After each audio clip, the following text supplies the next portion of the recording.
사도행전 38번째 시간입니다. 내 생각과 다르게 일하실지라도 라고 하는 제목으로 사도행전 12장 11절부터 17절의 말씀을 가지고 함께 나누도록 하겠습니다.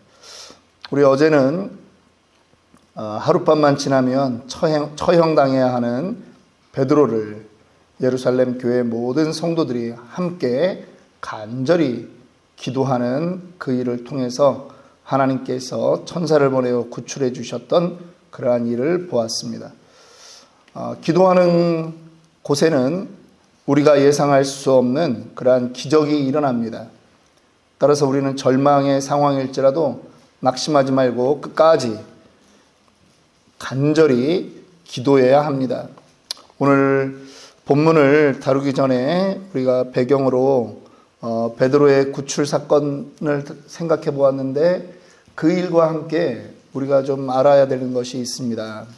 그것은 무엇이냐 하면 베드로가 잡히기 전에 요한의 형제 야고보가 그들에게 죽었다라고 하는 사실입니다. 여러분들은 어떻게 생각하세요? 야고보는 죽고 옥에 갇혔다가 죽고 베드로는 옥에 갇혔다가 하나님께서 구출해 주셨습니다. 하나님이 야고보는 덜 사랑하고 베드로는 더 사랑했던 그러한 결과입니까? 살다 보면 우리는 이런 일들을 종종 당하게 됩니다. 어떤 사람은 똑같은 믿음 생활하는데 암이 걸려서 죽게 되는 그러한 상황에서 기도하고 또 온 교회가 함께 기도해 준 덕분에 완치되고 회복되었습니다라고 하는 간증을 하는 사람이 있는가 하면 어떤 사람은 그 사람보다 때로는 믿음도 더 좋은데 신앙생활도 더 열심히 했는데 고침받지 못하고 죽는 일이 있습니다. 우리의 삶에서 종종 보는 일이죠. 어떻게 해석을 해야 될까요? 어떤 분들은 이런 일 때문에 또 시험에 듭니다. 하나님이 계시느니 안 계시느니 얘기하고 공평하지 않다라고 말씀하고 또 그렇게 합니다. 목회자로서도 그런 일들은 상당히 곤혹스럽습니다. 근데 우리가 이런 일을 당할 때 우리가 먼저 생각해야 되는 것이 있습니다. 하나님 주권이죠. 하나님 주권이라고 하는 것을 우리는 믿어야 됩니다. 하나님의 절대적인 주권 안에 우리는 살아가고 있다라고 하는 것입니다. 그 생명이 왜 살아야 되는지, 왜 죽게 되는지 우리는 답을 알 수 없습니다. 그런데 우리의 신앙은 뭐냐면 하나님은 선하시다라고 하는 것입니다. 그거를 믿는 거예요. 하나님에 대한 절대적인 그 믿음을 가져야 되는 거예요. 그래서 하나님이 하신 일이 때로는 우리의 생각과 다를 수 있다라고 하는 거죠. 그럼에도 불구하고 우리는 하나님이 왜 그렇게 하셨는지 모르겠지만 하나님은 지금 이 시간에도 이 순간에도 하나님은 옳으시다라고 하는 것을 우리는 인정해야 됩니다. 우리는 신앙생활은 하나님을 더 알아가는 거예요.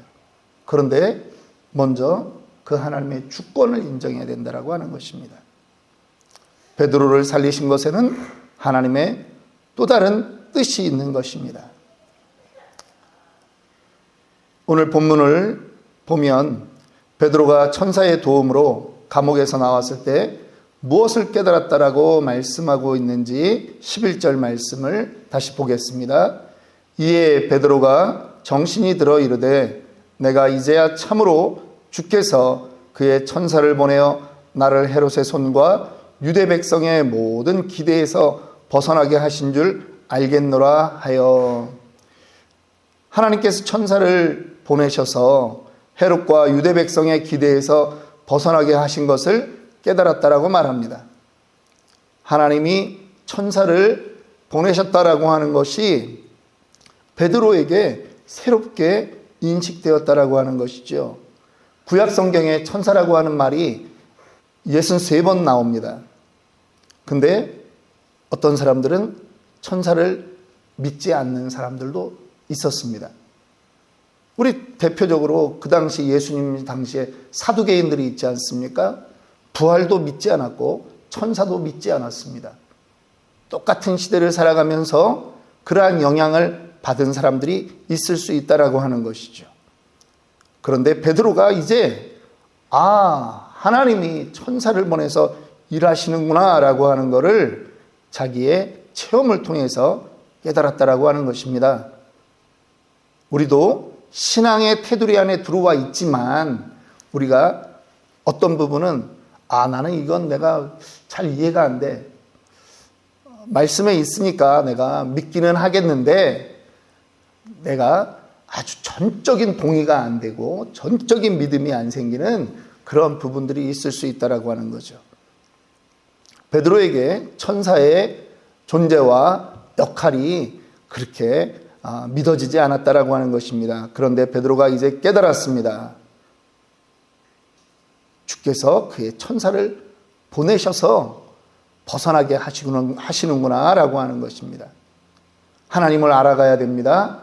하나님을 알아가는데 우리가 더욱더 힘써야 합니다. 머리로만 신앙생활을 하는 게 아닙니다.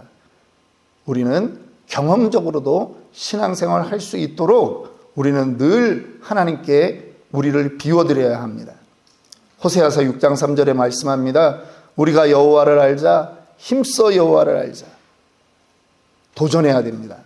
말씀 읽으셔야 되고 말씀대로 살려고 노력해야 됩니다. 그러다 보면 하나님이 베푸시는 그 은혜를 우리는 경험하게 되는 것입니다. 지식적으로 알면요, 하나님을 지식적으로만 생각하면 이상한 길로 빠져나가게 됩니다. 이 땅에 얼마나 많은 사람들이 지식적으로만 하나님을 알고 있는 사람이 많은지 모릅니다. 바리새인들과 서기관들이 그랬지 않았습니까? 그들은 말씀을 많이 알았습니다. 지식적으로 알았습니다. 그런데 거기에 대해서 그들은 오히려 하나님을 대적하는 위치에 있게 되었다라고 하는 것입니다. 내 생각대로 판단하면 실수하게 됩니다. 때로는 그것이 하나님을 정면으로 거역하는 그러한 일들도 있게 된다라는 것입니다. 베드로가 옥에서 나와 가장 먼저 간 곳은 어디입니까? 우리 12절 말씀 봅시다. 깨닫고 마가라 하는 요한의 어머니 마리아의 집에 가니 여러 사람이 거기에 모여 기도하고 있더라. 지금 베드로는 옥에서 나왔습니다. 그리고 요한의 어머니 마리아의 집으로 가는 것입니다. 왜 베드로가 자기의 집으로 가지 않고 지금 이 가정교회로 갔을까요? 이곳은 오순절 성령이 임했던 곳입니다. 성도들이 늘 모여서 기도했던 곳이라는 것을 알고 있습니다. 그런데 자기가 그곳을 찾아가는 이유가 있습니다. 뭐냐 하면 그 기도 덕분에 이러한 일이 일어났습니다 라고 하는 것을 그들과 나누고 싶었기 때문이라고 하는 것이죠. 여러분, 어렵고 힘들 때 공동체에서 함께 기도하는 것 너무 중요합니다. 또 나아가서 공동체가 함께 대화를 나눌 때 하나님을 주제로, 예수님이 하신 일을 주제로 대화를 나누는 것은 너무나 중요합니다. 여러분들, 제가 지금 새벽마다 올리는 이 설교를 매일 들으십니까? 들으시는 분 손 한번 들어주세요. 매일 들으시는 분.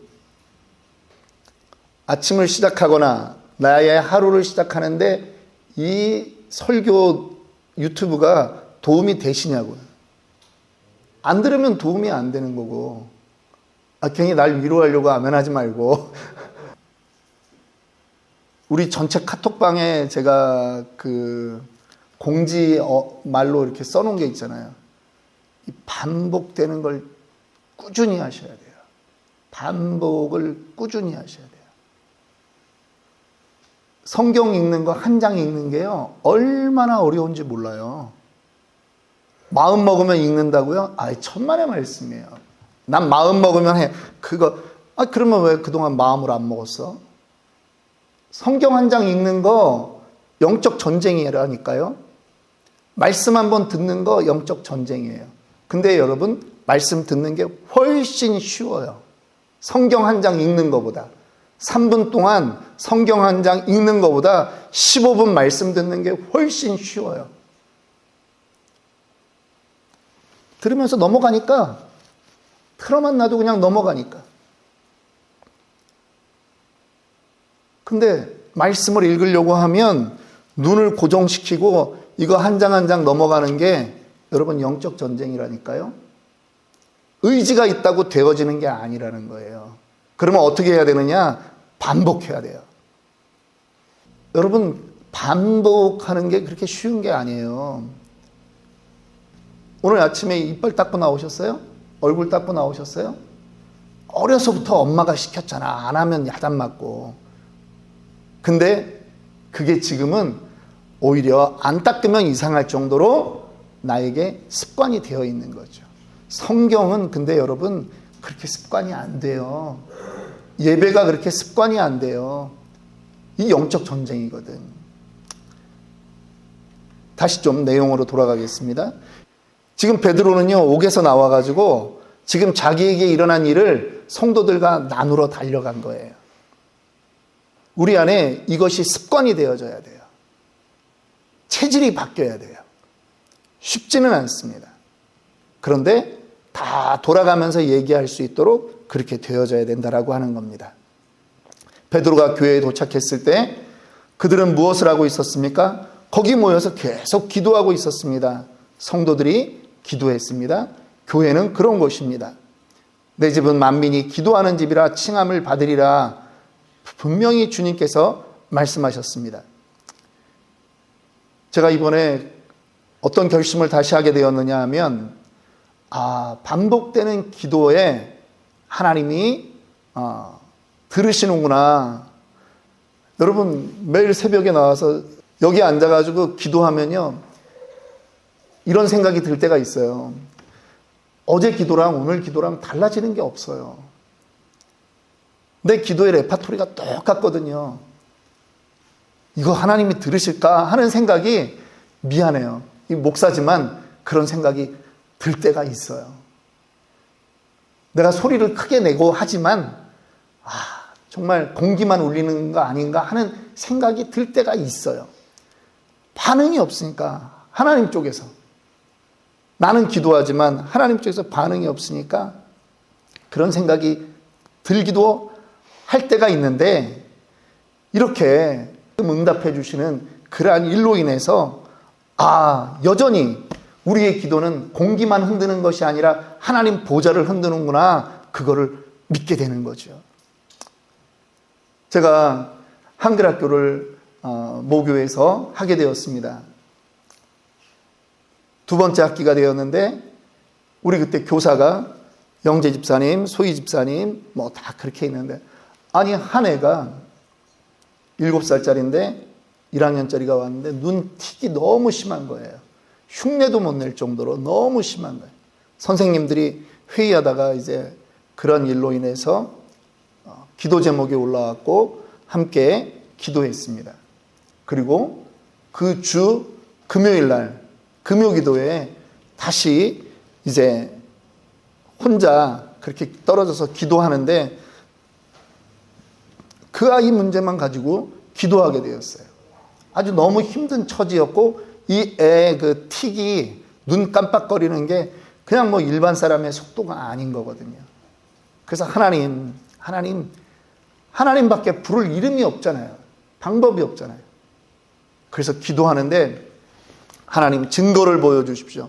이 기도만 제가 한 30분을 했던 것 같아요. 증거를 보여달라고. 그런데 다음날 토요일 아침에 한글학교를 하러 왔는데, 아니 한 주 만에 이 애 틱이 완전히 사라진 거예요. 제가 기도하고서도 놀란다니까. 우리 선생님들이 다 놀랐어요. 이 애가 왔는데 틱이 없어진 거예요. 여러분, 남의 이름이라도 부르면서 기도하면 여러분 그 영광을 함께 누릴 수 있는 것입니다. 베드로가 그 문을 두들겼을 때 사람들은 믿지 않았습니다. 베드로가 그 문을 두들겼을 때 사람들은 반응하지 않았습니다. 로데라고 하는 아이만, 여종만 베드로를 그 음성을 듣고 알았고 그가 베드로 선생님이 왔습니다 라고 전합니다. 그런데 사람들은 너 미쳤냐라고 말하는 거죠. 사람들이 왜 이랬을까요? 기도는 하지만 하나님이 베드로를 풀어주는 일은 어떻게 해야 된다? 우리의 생각대로 해 주실 것이다 라고 하는 거죠. 기적은 그들에게 없는 거예요. 그들은 극적인 장면은 무엇으로 생각하느냐? 내일 사형의 그 현장에서 왕이 마음이 변해서 다른 명령을 내리든지 해가지고 살려주는 것. 그게 이 사람들 머리에 있는 전부라고 하는 거죠. 그러니까 천사를 통해서 구출된다라고 하는 것은 도저히 그들은 상상조차 하지 않았던 것입니다. 내 생각과 다르니까 받아들이지 않는 거예요. 너 미쳤냐? 이 아이는 무시받는 존재예요. 지금도 우리 누구랑 얘기할 때 당신 미쳤어? 이런 얘기 잘 안 하잖아요. 근데 누가는 지금 이 대사 한마디 한마디를 의도 있게 기록하고 있다라고 하는 것입니다. 성도들 공동체 안에서 인정받지 못했지만 그는 하나님이 하신 일의 가장 최초의 목격자가 되었다라고 하는 것입니다. 여러분, 하나님께서 우리에게 직분 주시고 신앙생활하게 하시고 하는 것 다 좋습니다. 그런데 때로는 그러한 것들이 다 의미가 없을 때가 있는 거예요. 전부 다 내 생각대로만 하려고 하면 안 되는 것입니다. 하나님의 일하시는 방법을 오늘 우리는 기억해야 됩니다. 내 생각과 다르게 일하실지라도 하나님이 하신 일에 대해서 우리가 인정하고 받아들이고 감사해야 되는 것입니다. 오늘 그럴 때 우리의 믿음이 자라날 줄 믿습니다.